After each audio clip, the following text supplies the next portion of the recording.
Good morning प्यारे बच्चों। आज की जो वीडियो है वो है क्लास 8 में एक चैप्टर है चतुर्भुजों को समझना, एनसीईआरटी की जो बुक्स है। तो इसमें सबसे पहला पॉइंट है बेटा बहुभुज। क्या है बहुभुज? बहुभुज किसे कहते हैं? रेखाखंडों से बना एक बंद वक्र। तो इसमें 3 पॉइंट्स हैं, एक है रेखाखंड, एक है बंद, एक है वक्र। तो रेखाखंडों से बना एक बंद वक्र क्या कहलाता है? बहुभुज कहलाता है। तो जैसे सपोज बेटा मैं कुछ इस तरह से बना है बेटा, कर्व कहलाता है, यानी कि वक्र कहलाता है। अब बारी आई बंद की, तो बंद का मतलब अगर मैं इन वक्र को इस तरह से क्लोज कर दूं, यानी कि इस पॉइंट से शुरू करके इसी पॉइंट पे बंद कर दूं, तो ये कहलाते हैं बंद वक्र। क्या कहलाते हैं? बंद वक्र। अब आया रेखाखंड। रेखाखंड का मतलब यह है कि अगर मैं किसी पॉइंट से शुरू करके किसी पॉइंट पर एंड करके एक लाइन खींच दूं, तो ये होता है हमारे पास रेखाखंड। तो अब रेखाखंडों से बना एक बंद वक्र, इसका मतलब है सपोज मैं इस तरह से कुछ रेखाएं करूं, तो ये इस तरह से कोई आकृति बना दूं बेटा, ये इस तरह की, तो ये सारी क्या है? रेखाखंडों से बनी आकृति है, यानी रेखाखंडों से बना वक्र है। लेकिन बंद वक्र की बात है, तो अगर मैंने इस पॉइंट से शुरू करके इस पॉइंट पे खत्म किया, तो ये क्या बना हमारे पास? बंद रेखाखंड का वक्र बना। तो अगर मैं इस आकृति को भी पूरी इस तरह से बंद कर दूं बेटा, तो ये भी क्या बन गई? एक बंद रेखाखंड से बना हुआ एक वक्र बना। ठीक है, तो अब आई बारी भाई बहुभुज। देखो बेटा, ये बंद आकृति तो है, लेकिन क्या नहीं है? रेखाखंडों से नहीं बनी है, इसलिए इसका मतलब ये भी बहुभुज नहीं है। ये तो खैर है ही नहीं, क्योंकि ये सारे क्या है? ओपन है। ठीक है, ये भी बंद है, लेकिन ये भी क्या है? कर्व है। लेकिन ये क्या है? रेखाखंडों से बना एक बंद वक्र है, इसका मतलब ये बहुभुज है। और ये भी क्या है? एक बहुभुज हो सकता है। ठीक है, तो इस तरह से क्या है? एक रेखा का बहुभुज है। तो अब चलते हैं नेक्स्ट। तो नेक्स्ट टॉपिक है बहुभुजों के प्रकार। तो पहला बहुभुज आता है अवतल, उत्तल, सम और विषम बहुभुज। तो बेटा जो अवतल बहुभुज होता है, ये क्या होता है? इसमें क्या होता है? कम से कम एक कोण 180 अंश से ज्यादा होना चाहिए। जैसे ये मैंने फिगर बनाया हुआ है, तो इसमें क्या है बेटा? ये कोण 180 अंश से ज्यादा, क्योंकि हमें पता है 180 अंश का कोण कब होता है? जब एक स्ट्रेट लाइन होती है, तो ये थोड़ा ज्यादा है। ठीक है, इसके बाद आता है उत्तल बहुभुज। इसमें क्या होता है? सभी कोण 180 अंश से कम होते हैं, यानी कि जितने भी ये कोण होंगे, ये सारे 180 अंश से कम के होंगे। फिर आता है आपके पास सम बहुभुज। सम बहुभुज में क्या होंगे? सभी कोण और सभी भुजाएं क्या होंगी? बराबर होंगी। ठीक है, फिर है आपके पास विषम बहुभुज। तो विषम बहुभुज में क्या होते हैं? इसमें ना तो कोई कोण बराबर होता है और ना ही क्या नहीं होती है, कोई भुजा इसकी बराबर होती है। अब चलते हैं नेक्स्ट टॉपिक। तो सभी कोणों के मापों का योग क्या है? 360 अंश होता है, यानी कि 360 डिग्री होता है। तो ये सभी अंतःकोण, जैसे सपोज ए, बी, सी और डी, तो यानी कि angle A plus angle B plus angle C plus angle D, इस सब का योग कितना होगा बेटा? 360 डिग्री कोण होता है। ठीक है, इसी तरह की मापों का योग 360। इससे पहले हमने कौन से पढ़े? अंतःकोणों का योग भी 360 होता है और बाह्य कोणों का योग, मापों का योग भी 360। तो जैसे ये एक फिगर मैंने बना रखा है, तो इसके जितने भी ये बाह्य कोण है, यानी कि जैसे ये एक आकृति है, तो ये इसका बाह्य कोण कहलाता है बेटा। ठीक है, ये इसके क्या कहलाएंगे? बाह्य कोण कहलाएंगे। तो ये क्या हो गया? इनके बाह्य कोण। तो इनका योग भी कितना होता है? इस त्रिभुज के तो कितना होता है? 360 डिग्री। तो ऐसे ही इनका योग क्या होता है? 360 डिग्री। जैसे angle A, angle B, angle C, angle D और एंगल ई, तो इन सब का योग भी कितना होता है?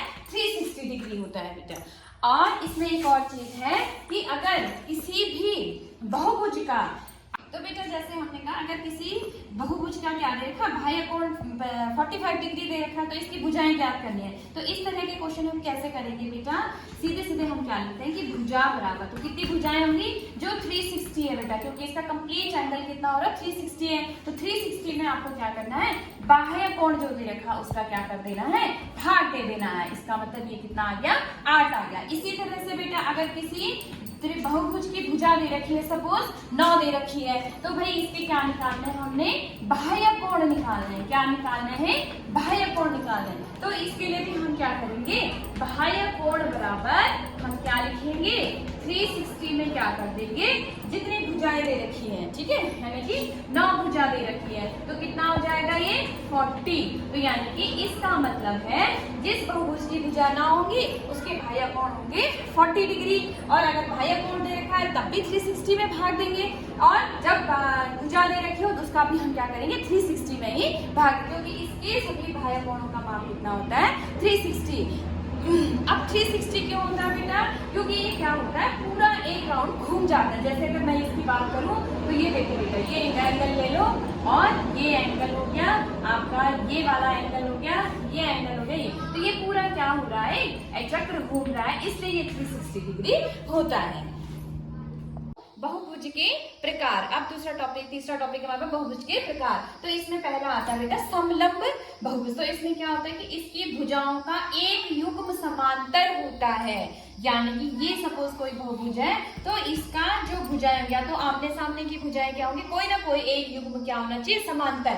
समांतर का मतलब ये होता है बेटा कि इस तरह से ये आगे कहीं नहीं मिल सकती है, ठीक है, इस तरह से कोई भी दो रेखाएं एक दूसरे के क्या होंगी पैरेलल। जैसे ये फिगर है तो ये दोनों भुजाएं क्या है एक दूसरे की समांतर, जैसे इसमें भी है तो ये एक दूसरे की क्या होंगी समांतर। तो ये क्या है बेटा इसमें कि एक युग्म क्या होना चाहिए समांतर होना चाहिए, वो बहुभुज क्या कहलाएगा समलंब बहुभुज कहलाएगा, ठीक है। अब है पतंग बेटा, इसका पतंग। तो पतंग के क्या गुणधर्म है, पहला इसका विकर्ण एक दूसरे पर लंब होंगे, यानी कि जो इसके विकर्ण होंगे ये एक दूसरे पर क्या होंगे लंब होंगे। लंब मैंने 90 डिग्री का एंगल बनाएंगे, ठीक है, लंब होंगे। दूसरा है एक विकर्ण दूसरे विकर्ण को समद्विभाजित करता है। समद्विभाजित का मतलब बेटा अगर सपोज ये कोई दो विकर्ण है तो इसकी और इसकी लेंथ बराबर होगी, इसकी और इसकी बराबर, इसलिए ये समद्विभाजित मैंने इसके समान दो भागों में बांट देता है, ठीक है, इसलिए इसको क्या कहते हैं एक विकर्ण दूसरे विकर्ण को समद्विभाजित करता है, यानी कि इस विकर्ण की इसके साथ लंबाई बराबर होगी, इसकी और इसकी क्या होगी लेंथ बराबर होगी। तीसरा है आसन भुजाओं का योग बराबर। ये इसकी आसन भुजाएं, आसन भुजाओं का योग, आसन भुजाएं मतलब जो एक दूसरे से क्या हो रखी है लगी हुई है, साथ वाली भुजा मतलब ये इसकी आसन भुजा है और ये इसकी आसन भुजा है, तो इन दोनों का जोड़ और इन दोनों का जोड़ ये भी क्या होगा बेटा इक्वल होगा। आज क्लास 8 का चतुर्भुजों को समझना क्या कर दिया थे बहुभुज के प्रकार। तो पहला और दूसरा हमने पढ़ लिया है। अब है तीसरा, तीसरा है समांतर चतुर्भुज। तो इसके क्या गुण होते हैं बेटा, भुजाओं का एक युग्म क्या होता है समांतर, यानी कि अभी मैंने इससे पहले वीडियो में बनाया था समांतर मैंने जो आगे कहीं नहीं मिलेंगी इसे हम समांतर कहते हैं। तो समांतर समरूप भुजाएं और कोण समान, यानी कि इसकी ये वाली भुजा और ये भुजा, ये भुजा और ये भुजा क्या होंगी बराबर होंगी। तो सम्मुख भुजाएं और सम्मुख कोण भी क्या होते हैं बराबर होते हैं। विकर्ण एक दूसरे को समद्विभाजित करते हैं। विकर्ण का मतलब ये, इसको हम विकर्ण कहते हैं, ठीक है बेटा, इसको हम क्या कहते हैं विकर्ण कहते हैं, यानी कि समद्विभाजित करने का मतलब मैंने बराबर हिस्सों में बांटना, यानी कि ये वाला हिस्सा इस हिस्से के बराबर है, ये हिस्सा इस हिस्से के बराबर, तो इसे हम कहते हैं समद्विभाजित करना। अब है समचतुर्भुज।